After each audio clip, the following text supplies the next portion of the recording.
Welcome to my channel. আজ আমরা বেরিয়েছি এক সুন্দর ভ্রমণে। চলো শুরু করা যাক আজকের যাত্রা। এই মুহূর্তে আমরা পৌঁছে গেছি কসবা কালীবাড়িতে। জায়গাটা খুবই শান্ত আর পবিত্র। চারিদিকে সবুজ আর নিরিবিলি পরিবেশ মনটা একদম শান্ত করে দেয়।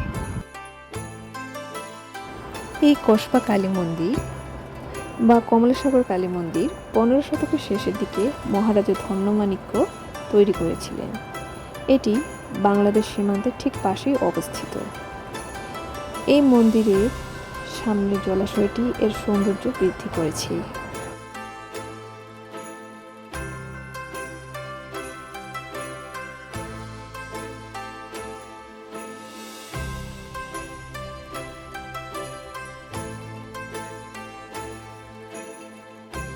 এই সুন্দর জায়গায় এসে ছবি না তুললে যেন ট্রিপটাই অসম্পূর্ণ থেকে যায়।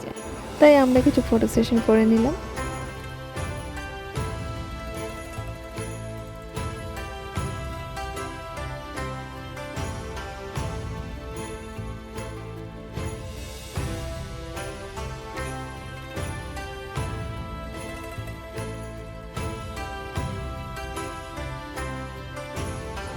এবার আমরা চলে যাচ্ছি মন্দিরের উদ্দেশ্যে।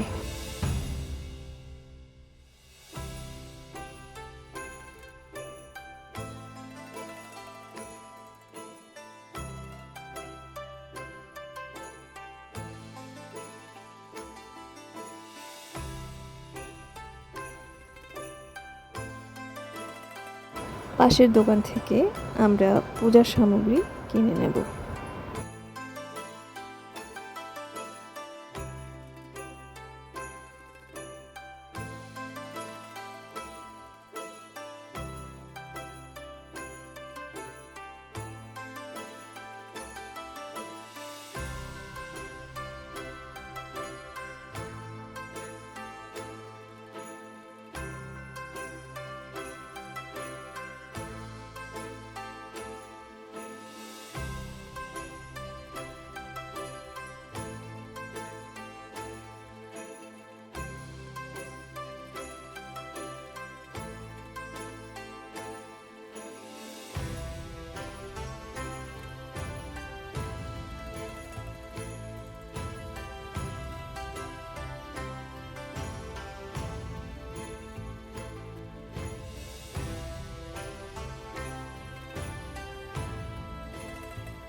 পুজো শেষে আমরা এখান থেকে রওনা দিলাম রুদ্রসাগরের উদ্দেশ্যে।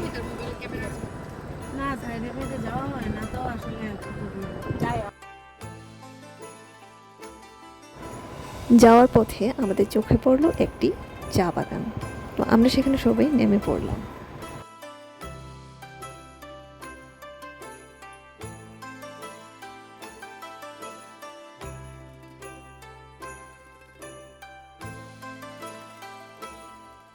চারিদিকে সবুজ চা গাছের সারি, দেখতে যেন একদম ছবির মতো। এই জায়গাটা খুবই ফ্রেশ আর শান্ত। এখানে কিছু সময় কাটালে মনটা একদম ফ্রেশ হয়ে যায়। যারা প্রকৃতি ভালোবাসে তাদের জন্য এই জায়গা একদম পারফেক্ট।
চা বাগানে কিছুটা সময় কাটিয়ে আমরা ফাইনালি রওনা দিলাম রুদ্রসাগরের উদ্দেশ্যে।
চলে এসেছি রুদ্রসাগরে।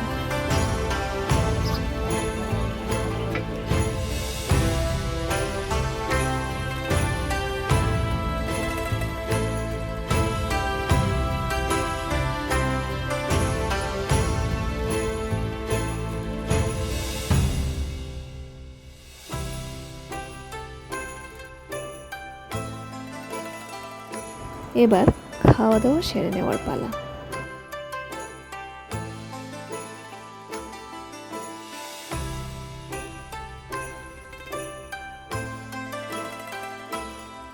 এখানে অভুক্ত দুই সারমেয় বন্ধুর সাথে দেখা, সবাই মিলে ওদেরকে পেট ভরে খাইয়ে দিলাম। আমাদের একটাই অনুরোধ, যারা রুদ্রসাগরে যাবেন ঘুরতে, দয়া করে এই দুটো প্রাণীকে যদি চোখে পড়ে দয়া করে ওদেরকে কিছু খাবার খাইয়ে দিয়ে আসবেন। দিনের শেষে এরকম শান্ত জায়গায় বসে থাকাটা একদম মনের শান্তি দেয়।